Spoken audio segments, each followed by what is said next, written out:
This video will include pictures and videos. Topics will include autocross, Hpde, club racing, and more. So autocross. So first off, autocross is pretty inexpensive.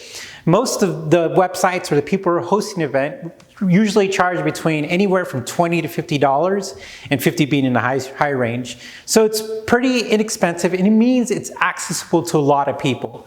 So the great thing about it is that autocross is usually hosted in a big parking lot. You show up there, and of course, before you show up there, you get a courtesy email of what you're supposed to bring, what to expect, kind of some rules to look over, and etc. And then kind of an idea of what's going to go on and how the course is set up sometimes. So you show up there, and hopefully you've gotten in your mind that you're like, I'm excited, I'm going to do some autocross. Now, the great thing about autocross is that you could show up there. It doesn't matter if you have a station wagon or if you have a McLaren. That's the great thing about autocross. You could bring whatever you want as long as it's not smoking or dropping any fluids. You're good to go. Another thing too is they recommend having a helmet. Sometimes they have them provided for you, but you show up, you're excited, and what happens is they have a driver's meeting. So all the levels we're going to talk about, they're all going to have driver meetings. And ultimately what a driver meeting is, you get all the participants together and they're all excited, and the people who are hosting it or the instructors and stuff like that, they're going to give out kind of a brief safety briefing, talking about what you should do, what you shouldn't do in case of an emergency. They're going to talk about the track, and then they're ultimately going to answer any questions people have, and they're also going to lay out the schedule of the day, how it's going to go, and how it's going to happen. So you've waited, you're sitting, and your number gets called up.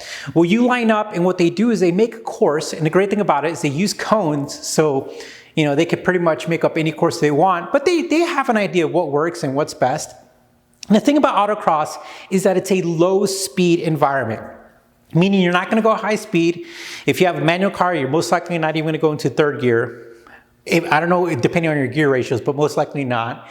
And so it's a very low speed environment. But the great thing about it is there's a lot of turns, a little bit of technicalness depending on how they build the structure, and it's a lot of fun. So you're there, they have like a little timing system, and they say go, and you step on the gas. So you step on the gas, you see these cones, you're trying to go through the cones, you're trying to get through this, and then you finally get through the course, you navigate through it, you do the fun thing about it is you're learning, so you might do some oversteer, some understeer, you might knock over some cones, it happens all the time, but you cross that finish line. 37, all right, we're going. 37.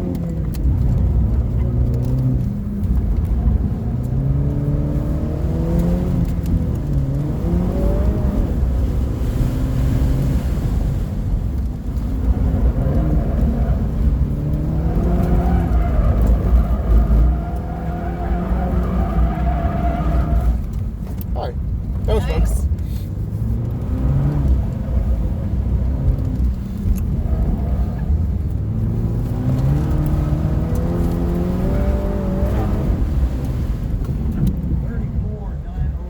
Nice!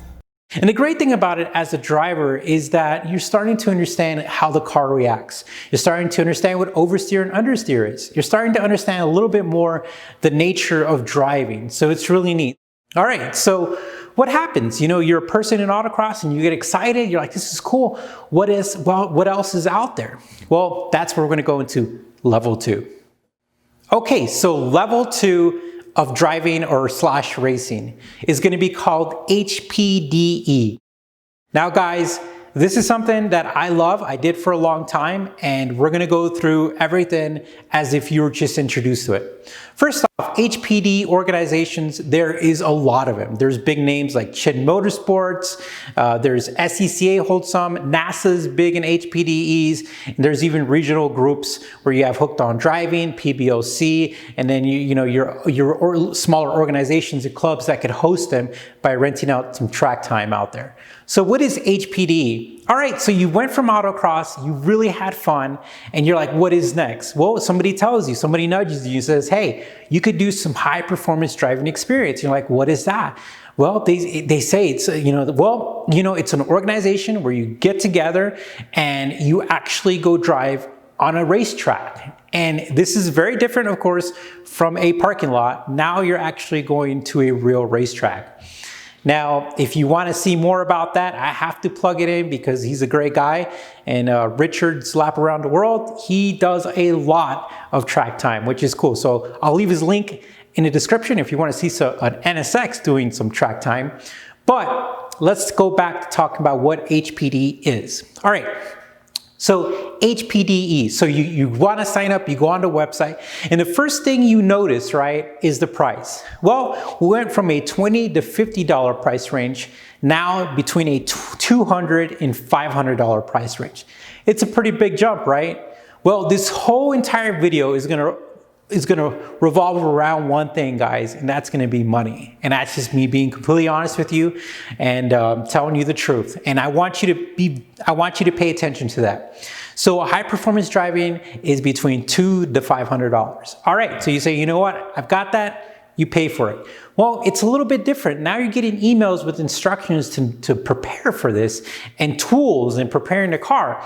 So one of the main things about high performance driving, and especially, now I have to tell you straight off the bat, guys, I'm not tooting my own horn. Remember, I'm just trying to connect my experiences to help communicate this video to you guys. I was an instructor for Hpde.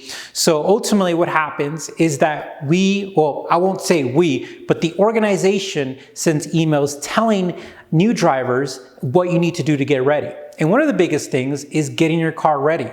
So the great thing is, as a person, you went from an autocross, you went out there, but now you're starting to have to take notice. It's mandatory to take notice about your tires and brakes.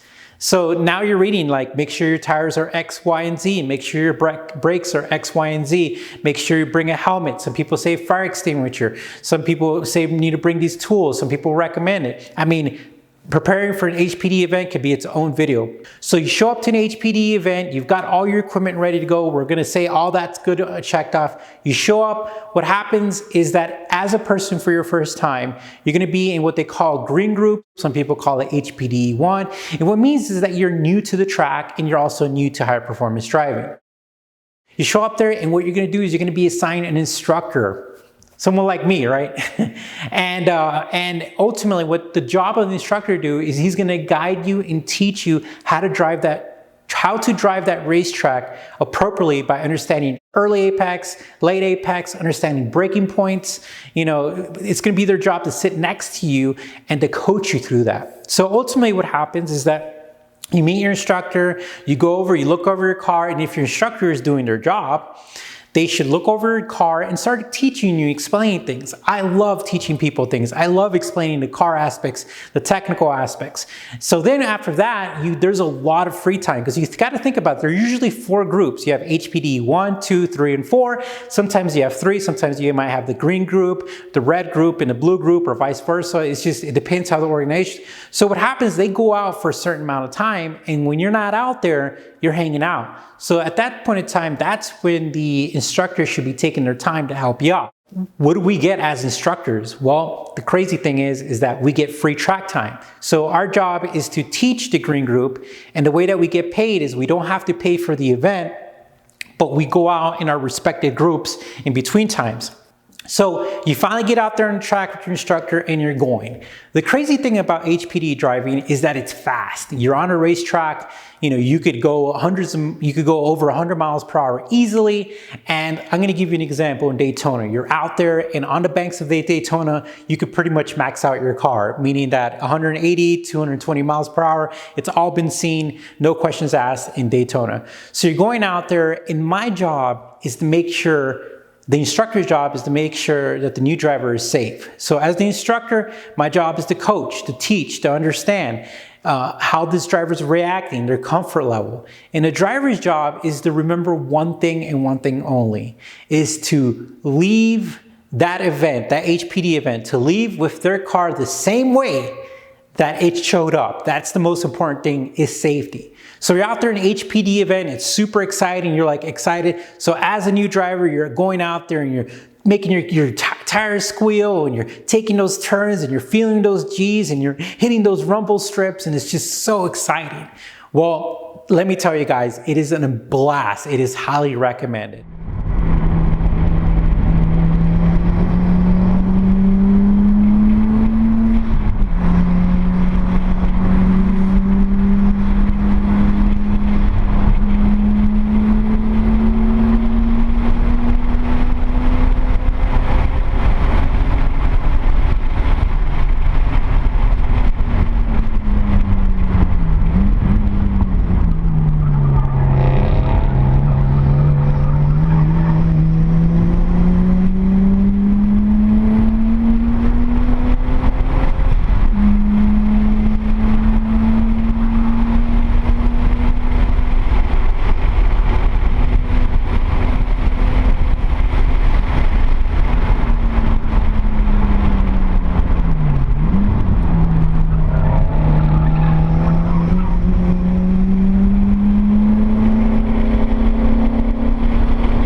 after you go out a couple times, and it doesn't happen in one event most of the times, guys. They go out and they're like, oh, they're super excited, and they come back and there's a lot of feedback and there's a lot of work that they need to work on. So what happens is that after the driver does well and after they're doing really well, then they could get what is called a check ride. And what a check ride is that the instructor rides in there, he thinks you're ready to go, and you go out in the session, and at that point in time, the instructor is not saying anything, he's just watching, observing, and seeing if they've applied everything that's been taught, that they've learned, that the feedback into, you know, the laps, and seeing how it comes out, you know, being safe, you know, giving point buys. Point buy is letting drivers who are faster than you pass you, understanding what's around you, and learning how to do the braking, and learning how to take the correct turns. And ultimately what happens is if you get a check ride, that's when you move on to the next level. So as you go through the groups, the ultimate goal is that you get to the last group. And ultimately what the last group is, guys, it's you go out there on your own, and you don't have to give point buys, and you could pass people in the straightaways, and you could pass people in the corners, and ultimately you're trusted just to be a gentleman driver, but you're also trusted to know how to cooperate, how to drive your car, how to be safe, and you're good to go. At that point in time, guys, when you hit fourth, let me tell you what happens. Guess who you're going out with? Well, you're in Hpde fourth group, or you're with the whatever group they call it in the organization, the top group. Well, guess who you're going out with, guys? You're driving your car, and guess what you see? Race cars. You actually see race cars out there, and you're like, wow, that is so cool. And they're out there testing their race cars in a, you know, they're using an Hpde event to test and tune their race cars. So that, guys, is a perfect segue to what the next stage is, and that is the stage 3.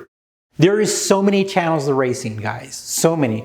There's circle racers, there's dirt track racers, there's kart racers, there's stock car racers, there's Formula E racers, and there's road racing and all sorts of make and models, club racing, historic racing, all kinds of races. What we're gonna do is we're gonna spread it apart, and what I'm gonna do is I'm gonna talk about what I know, so I can talk to you, you know, with an educative way, some factual information, and we're going to be talking about road racing and club racing. All right. So what happens is that if you want a club race, what is club racing? All right, guys, club racing, a lot of groups host it, but the most popular is SCCA, which is the Sports Club of America. And ultimately, what happens, guys, is that if you want to race in club racing, there is steps. And this is so cool. I don't know about you, but I love when there's checklists. You just can't show up. This is not autocross. You just can't show up. And it's not Hpde where you could just show up as a green group and work your way up. You actually have to accomplish a lot of things before you ever step foot on a track to race.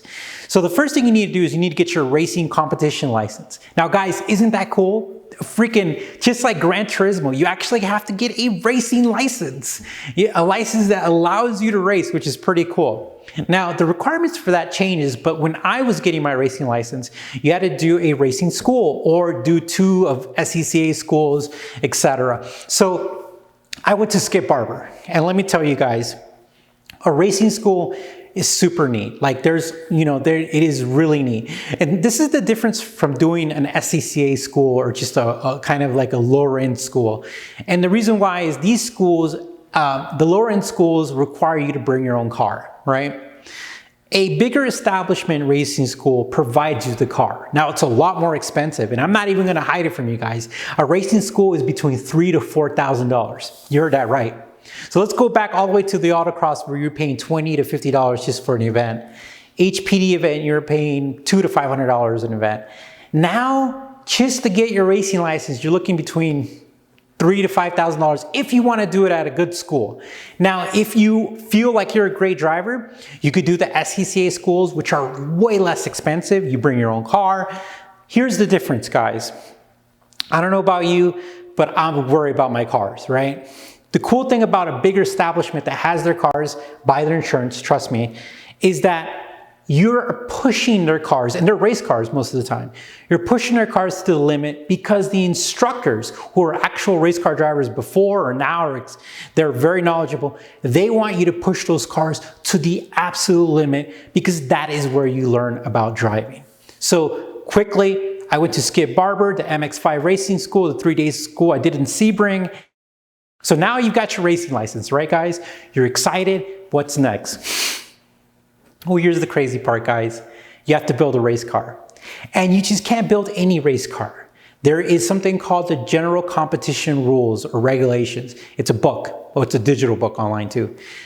And what it is, it tells you what you can and can't do. Well, you can pretty much for everything. But when you're building a race car, guys, every inch, every bit of everything for racers is an improvement and is an advantage in competition. So you have an allotted amount of things you could do your race car. And real competitors out there literally like go to the max. They go to the fine letter. They do everything that the car is allowed. So guys, I'm not going to go into all that. I'm just going to give you a brief idea of what happens. One thing that we all have to do is put a roll cage. Now guys, we can't put a roll cage made out of Pepsi cans and call it a day. Safety is important. This is a big deal. If you're in Daytona going 140 and you blow a tire and you're flipping, you're not going to want a Pepsi can roll cage. You're going to want a real roll cage. So guys, you want a real roll cage in your car. Well, maybe you can negotiate your racing school, but guess what? You can't negotiate your roll cage. You're going to have to pay a pretty penny for that. Roll cages could go anywhere between $4,500 to $6,000, guys. And this is a serious business. They build it, they got the car, they do everything. It is almost like a work of art. They get it all ready to go. It is super, super cool. The crazy thing is, guys, is that when you're done, there's something about the car that you feel better about, you feel confident about, you have an ease of mind. And the crazy thing is that I never saw it, but I can imagine how people want to skip those corners. Don't skip the corner on the roll cage. But this video is not about that, but I just wanted to state that. So you got the roll cage in there, but you have incredible competitors out there who are maxing out the requirements you could do to the engine, which if you're running a stock engine like I was, people could do it. There's more room, not a lot, more room for more performance. And you can improve the suspension. But here's the crazy part, guys. You're also going to have to buy tires. And for a Miata, they were Hoosier SM7s. They were $800 a set, and people bought those every race event. So let's get back past that. So now you've got your racing license. You have to get your roll cage. Or your CCA member. You have to buy your equipment, your safety equipment, which is your helmet, your Hans device, your fireproof equipment. You got all this stuff up, right guys? You're excited to go be a race car driver in a club racing organization, right? You've got your car ready to go. You spent that money. I've left out a lot of things, and you're finally going to your first race weekend, guys. This is where hopefully I haven't lost you guys, and hopefully you get to hear this. The amount of humility and humbleness you will get from your first event is insane. I mean, for me, it was most of the time I raced, the couple of years I raced. People there are incredibly talented. Not only talented, but I knew a guy, I won't say his name, but he was a really cool guy. He would work on his car day in, day out, doing all his work, and he was a great driver. He was always, in our group, he was always the first guy, second guy, or third guy, and I was like 10th, 11th, 12th, and we would pass each other in straightaways, and he was a great driver. But here's the crazy thing, guys. You did all this work, right? And you get out there, and you're about to race, guys. There is no substitution for when you finish your starting lap, and you're about to see that checkered flag drop, and you're surrounded by race cars, guys. Surrounded.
as a person who goes through a gram things from going from autocross to HPD, now you're racing, guys, and you go out there and everything's just crazy, so much to take in, and you finish your first race, and you're most likely going to be in last or second to last or third to last, and you're like excited, but you get out and you take off your helmet and you cut off your car and you jump out of your, it's really hard to get out of a race car with the roll cage sometimes, and then you get out of it and you did it, and that is exciting. Well, guys, that is stage 3, and that is your club racing. But the goal is in the SCCA club racing is to get to the majors, which is the step above just the normal club racing. It's called SCCA majors. And then from there, they start, a lot of these drivers want to drive for IMSA. So the majors would be stage 4 in this group, not in just racing world in general, but this line, this progression. Majors would be step 4, and majors is faster cars, way more experienced drivers. So the guys who are getting first place in the club racing all the time, they're in the majors now, and they're fighting for first place because they're all great, most of them, and a lot more money. Now we're talking about 18-wheelers, we're talking about crews, we're talking about pit crews, we're talking about staff, engineers, everything, guys, everything. Then you have IMSA. If you don't know what IMSA is, think about the Rolex 24 or the 12 Hours of Sebring. Those are very popular names. And at that point in time, I would say that's like stage 5. But once you're at stage 5, you're a career driver. You know, what a career driver is, of course, is you're being paid, but you're not just driving, you know, an IMSA event. You might be hoping to get to Le Mans 24. You're hoping to get, you know, to go do a Nürburgring event. You're now literally working your way up. And at IMSA is when you finally get your manufacturer race cars, meaning that you actually have like Porsche Motorsports, and you have your big groups out there. You have Chevrolet, you have Ford, they're actually racing. The company's actually part of those race groups. And I would say that, you know, that's in the stage 5. But stage 5, I would just say the ending result is just a career driver. Well, guys, I hope you learned something. This is very exciting and very passionate about it. I myself did it for 2 years. Elise and I, we went to all these events. She was there. She was helping out. She was changing tires, doing fuel, keeping time. She was literally the half of the show. She was the crew, and which was amazing. Guys, we loved it, but as you could tell, the money's pretty crazy. We enjoyed it for a couple years and we moved on. But guys, if you're interested in doing it, I highly recommend it. It doesn't matter what level you want to do it. They're all fun, they're all exciting, and as long as you're having fun, that's what counts. Well, thank you for watching. And this was a long video. I wonder how many of you made it this far. But guys, thanks again for watching it. Leave some comments below. If you have any questions, let me know. I'll be happy to answer them. And thank you again. Stay safe, and thank you for tuning in to Driver's Therapy.